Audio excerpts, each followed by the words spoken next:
I think one of the main concerns is fear. And with emergency preparedness, we don't want to instill fear in people and for people to prepare out of fear. We want people to prepare to feel confident and empowered. And this is one of the ways that you can do that, by starting to think about it and by doing small and simple things. And if ye are prepared, you shall not fear. That's a promise that's been given to us in the scriptures. President Smith said today, are we fulfilling prophecy? I believe that we are. I think there's a lot of things going on right now that are crazy and out of control, out of our hands. And even though all is well in Zion, things are a little bit crazy right now. And there's lots of things that we can do to try and help ourselves feel more confident and feel more prepared for anything that might come in the future.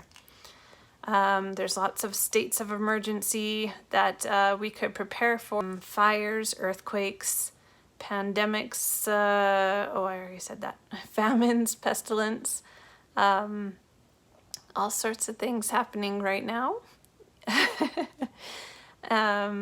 And most of them are over our head and out of control. But there's a few things that we can do. The most important thing to do with emergency preparedness is to just focus on one.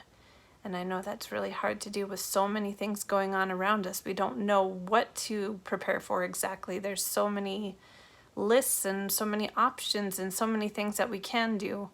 It's important to focus on the things that are most important and most relevant to our situation. I wanted to focus on a fire emergency, and one of those, for that topic, we're going to be talking about 3 essential things. And these essential things come from basic principles of survival skills. You can survive 3 minutes without air, 3 hours without shelter in extreme conditions, not water conditions, because it's drastically less. 3 days without water, and 3 weeks without food. And these are the drastic examples, but some of these essential principles come from those things. So number 1 on our list is shelter. So if you can imagine, if our neighborhood was on fire and we were still in our house at that time, we would receive a call or a notification of some sort telling us that we needed to evacuate. At that time, we would have to scramble around to grab everything that we think would be essential from our houses and grab what we believed we would need to keep our kids comfortable and our families comfortable for maybe just a couple hours until we can come back, until the fires are put out. That might be a couple days if the fire is raging back and forth, or it might be permanently until our house is rebuilt if a fire takes hold of it. So there are some things to think about. Okay, so shelter, that's our number 1 concern that we're going to talk about. Usually the most common thing that people do in a state of emergency is that they go to a family or a friend's house who is in the area. Now you have to think, if that person that you associate with, that you would go to in a state of emergency, is also in close proximity, they are also going to be likely to evacuate in the future as well. So you do also want to make plan A, B, C, D, and E. I would also make sure that they know that they're the house and or place that you are going to in case of an emergency. That is really important. You don't want to step on other people's toes or be imposing.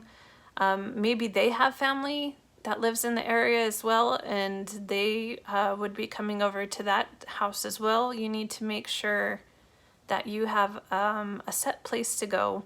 And if you don't have that first house or family or friend to go to, that you have another option. For us, it's always been for a long time, especially in California, when we lived there, we didn't have any family there, so we had to rely on our camping gear. And so in the state of emergency, that was our next option for shelter, is that we would choose to go camping. And we didn't have a nice camper, but that is an option if you do have a camper. That would be a comfortable place for your family to wait this out. I put these in order of both convenience and practicality. So for monetary reasons, I put in a camp or a tent next on the list, because it's relatively inexpensive. You just have to pay for hookups or camping fees. And you would be able to have access to showers and utilities and those type of things. So that's relatively inexpensive. You can set aside enough money for that, usually within a month or two, couple months tops, to be able to pay for any type of camping fees that you might need for that reason. You do also want to have enough room in a tent or a camper for your family, plus anyone else that you think would come with you. So for our circumstance, we would bring my mother-in-law, grandma, we would bring grandma with us. Excuse me, so we wouldn't have to just have our family, but one additional person as well. Next thing on the list is a car. Now you most likely already have a vehicle, but trying to live in a vehicle with all of your family members is highly not comfortable and highly unlikely to be able to stay in that for a sustained amount of time. But it is an option, especially if you're a single adult or just a married couple without a lot of children. That's doable. It's, the next thing, you also have to think about how much money you're going to be spending on gas at that time, because you're going to be spending money on gas to run a heater or, in our case, air conditioning, electrical, to go get your meals, to go to the gym or other places to be able to shower. And so you're using a lot more, and so you have to think about that as well. Last, but definitely not least, is a hotel option. And I know that in some cases, with insinuating circumstances, they cut you a break for some hotels as a convenience to those people who are put out of their homes for different reasons. So that's an option that they might have to offer you, but you do want to save up quite considerable amount of money if your family is staying in a hotel and going that option. The next thing that you need to think about is water. In the event, for some strange reason, that you're not going to have access to water, are you going to have enough water for your family? Experts have recommended that you save gallons per person per day in the event of an emergency. And they sell big drums, small drums, and anything in between, both online as well as I've purchased mine from Walmart, and I was able to get a fairly good rate on that. And it's heavy. It's heavy because water weighs 8 pounds per gallon. So it ends up being really heavy, but it is doable. I would be able to be able to tip it into my trunk and turn it around and wiggle it in there somehow. So those are different water options.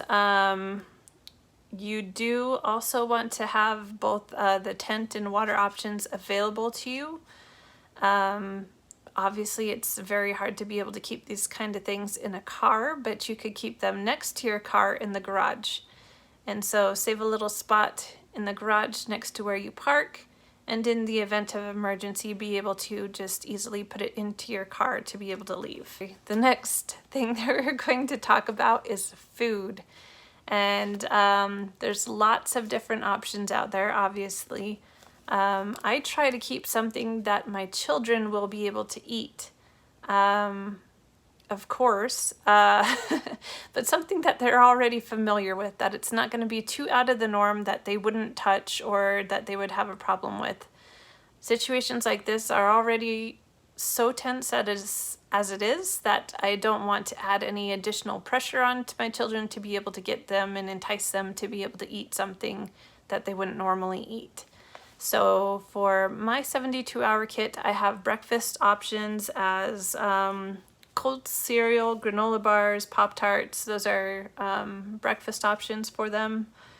I've also have canned tuna, chicken salad, peanut butter and jelly crackers. All of those are, of course, on crackers because bread would go bad and I can't store that for them. Dinner, I decided to do a warm option for them for dinner. So I did buy a power 12-volt heater that can sit in water to be able to heat the water to a boiling point. And I have easy things like Easy Mac, cup of noodle soup, and other instant meals where I just have to add water to. So those are the 72-hour kit meal ideas for food options.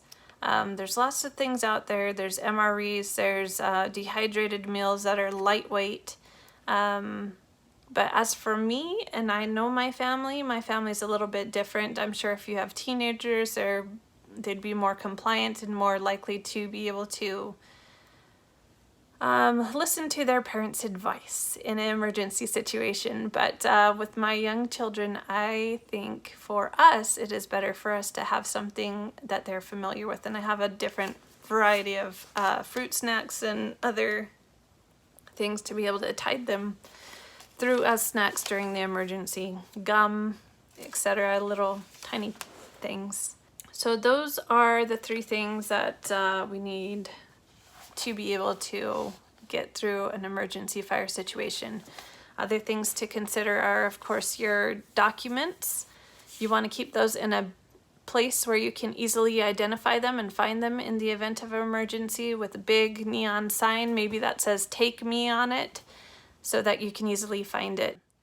Your insurance information for your house, so you can rebuild it, your policies, all those things, car insurance, health insurance, all those forms, driver's license, birth certificates, copies of all your pertinent information that you would not want to lose, all those things, vaccine records, tax documents, anything that's hard to replace. Put them all in the same box, put a bright neon sign on it saying "Take Me," and then you know in the event of emergency where that box is to be able to go and get it. I also recommend putting things on a thumb drive. It's easier to be able to carry a tiny little thumb drive than a huge box of files. So those are just some different things to think of that will get you through in the event of a fire emergency. We're going to go through systematically and talk about different types of emergencies and how to prepare for them. Of course, it's a lot harder to prepare for a fire emergency than any other emergency, because a fire emergency, you're usually leaving the house. And usually in a state of emergency, the best option for you is usually to hunker down and stay where you're at. And so there's so many fun things to actually do around your house to be able to prepare for that kind of thing. And so I will be discussing those different options in those different state of emergencies. And we'll dive into those a little bit deeper. But I just wanted to get us started, get the ball rolling, get us familiar with different emergency preparedness options that are there. I hope this helps you.